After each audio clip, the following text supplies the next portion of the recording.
फिर दिन हुआ पुरानी रात का, करे सो शुक्र हम खुदा की जात का, खुदा की जात का, नया फिर दिन हुआ।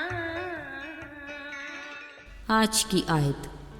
यीशु ने कहा, मैं तुमसे सच कहता हूँ, जो कोई खुदा की बादशाही को बच्चे की तरह कबूल ना करे वो उसमें हरगिज़ दाखिल ना होगा। मरकज़ 10 बाब 15वीं आयत। अजीज़ों, एक वीडियो देखी। कोई फैमिली एक लेडी को सी ऑफ करने एयरपोर्ट जा रहे थे। खुदा हाफिज़ कहते जैसे ही वो लेडी आगे बढ़ी, दोनों बच्चियां माँ बाप से हाथ छुड़ाकर उसके पीछे भागीं और उससे लिपट कर रोने लगीं। वालिदैन ने आगे बढ़कर बच्चों को पकड़ने की कोशिश की, मगर वो किसी सूरत उसे छोड़ने के लिए तैयार नहीं थी। पता चला ये खातून इन बच्चियों की मेड है जो अब छुट्टियां गुजारने अपने मुल्क जा रही थी। मगर देखिए इन बच्चियों का प्यार और मासूमियत। फिर जब कोई बात ना बनी तो वालिदैन ने अपनी बच्चियों समेत उस लेडी के साथ छुट्टियों तक उसी के मुल्क जाने का इरादा कर लिया। देखिए ज़रा बच्चियों की अपनी मेड के साथ चाहत की अनोखी मिसाल। मेरा ख्याल है जिसने भी कहा ठीक कहा है कि बच्चे मन के सच्चे। अजीज़ों, यहाँ बच्चों की बात करते मेरी आंखों के सामने एक और मंजर आ रहा है। बहुत सारी माएँ अपने बच्चों समेत कुछ को गोद में उठाए और कुछ के हाथ थामे यीशु की तरफ आ रही थीं कि अचानक रुक कर एक दूसरे को देखने लगीं। हुआ ये कि यीशु के शागिर्द माँओं को अपने बच्चों को यीशु के पास लाने से रोकने और डांटने लगे। असल में वो चाहते थे कि उनका रबी कुछ देर आराम करे, जो बच्चों की मौजूदगी में किसी सूरत भी मुमकिन नहीं था। ऐसे में फ़ौरन यीशु को मुदाखलत करना पड़ी और उन्होंने बच्चों के बारे में बड़ी खूबसूरत और नहायत पुरमानी बात कही। फरमाया, बच्चों को मेरे पास आने दो, उन्हें मना ना करो, क्योंकि आसमान की बादशाही ऐसों ही की है। यीशु ने बच्चे और आसमान की बादशाही से ताल्लुक़ मज़ीद वजाहत करते हुए कहा, मैं तुमसे सच कहता हूँ कि जो कोई खुदा की बादशाही को बच्चे की तरह कबूल ना करे वो उसमें हरगिज़ दाखिल ना होगा।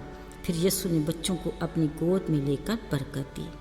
अजीज़ों, सामने खड़ी माएँ अपने बच्चों को यीशु की गोद में देकर किस कदर खुश होती होंगी और उनके दिल यीशु की मोहब्बत और शुक्रगुजारी से किस कदर लबरेज होते होंगे। ये सारे एहसासात अपनी जगह इंतहाई दिलकश हैं, मगर गौर तलब बात यह है कि यीशु ने क्यों खुदा की बादशाही में दाखिल होने के लिए बच्चे की मानद बनने को कहा। बिलाशुबा बच्चे की फितरत में खालिस मोहब्बत, बेलौस अपनायत, मासूमियत जैसे अंसर बकसरत पाए जाते हैं। हमें से हर एक को इनका बखूबी अंदाज़ा भी है। खेलते किसी बात पर लड़ाई झगड़ा या नाराज़गी होती है तो दूसरे ही पल सब कुछ भूलकर फिर से शीर व शक्कर हो जाते हैं, जबकि हम बड़े बच्चों की बात को अपनी अना का मसला बना लेते हैं। बच्चों को इस बात की भी परवाह नहीं होती कि ये बिजनेसमैन का बच्चा है कि गरीब चौकीदार का। वो अपनी खेल कूद को खूब इंजॉय करते हैं। बच्चे के बीच मुकाबलेबाजी का कोई कॉन्सेप्ट नहीं। वो बखुशी अपने खिलौने एक दूसरे को शेयर करते हैं। वो जूस चिप्स में भी एक दूसरे को शामिल कर लेते हैं। लालच झूठ से वाकफियत नहीं होती, चालाकी रियाकारी से सरोकार नहीं होता। यही बच्चों की मासूमियत की इंतहा है। यकीनन यही वो खसूसियात हैं जिनकी वजह से यीशु ने कहा, जो कोई खुदा की बादशाही को बच्चे की तरह कबूल ना करे वो इसमें शामिल भी नहीं हो सकता। अजीज़ों, बच्चे का जहन साफ कागज़ की तरह है। इस पर खूबसूरत मंजर कशी करना वालिदैन की जिम्मेदारी है, जिसको वो खुदा के आइन और अहकामात के मुताबिक कलाम मुकद्दस की रोशनी में खूबसूरत बना सकते हैं। आज के बच्चे कल का मुस्तकबिल हैं। यकीनन रोशन मुस्तकबिल का हर कोई ख्वाहिशमंद तो होता है। इसको संवारने के लिए हाल में ही मेहनत और जान फशानी की जानी चाहिए। इसीलिए सुलेमान बादशाह ने अपनी हिकमत की किताब इमसाल में तहरीर किया कि बच्चे की उस राह पर तरबियत कर जिस पर उसे चलना है, वो बूढ़ा होकर भी उससे न मुड़ेगा। अजीज़ों, अगर हम बच्चे के दिलो दिमाग में खुदा की खूबियों को नक्श कर देंगे तो वो यकीनन फितरतन बच्चे ही रहेंगे, भले वो बूढ़े भी हो जाएं। अजीज़ों, اس کا مطلب یہ کہ خدا کے فرمان کے مطابق ہمیں مسیح کی خوبیوں سمیت فطرتاً بچوں کی مانند بنے رہنا چاہیے تاکہ ہم آسمان کی بادشاہی میں داخل ہونے کے لائق بن جائیں۔ آئیے دعا کریں۔ اے ہمارے آسمانی باپ خداوند، تو کس قدر رحیم اور مہربان ہے۔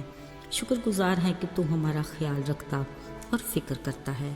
باپ، ہمارے مزاج میں اپنی خوبیوں کو مضبوطی سے جوڑے رکھ تاکہ ہم تیری بادشاہی کے حقدار بن جائیں۔ یسوع کے مبارک اور پاک نام میں آمین۔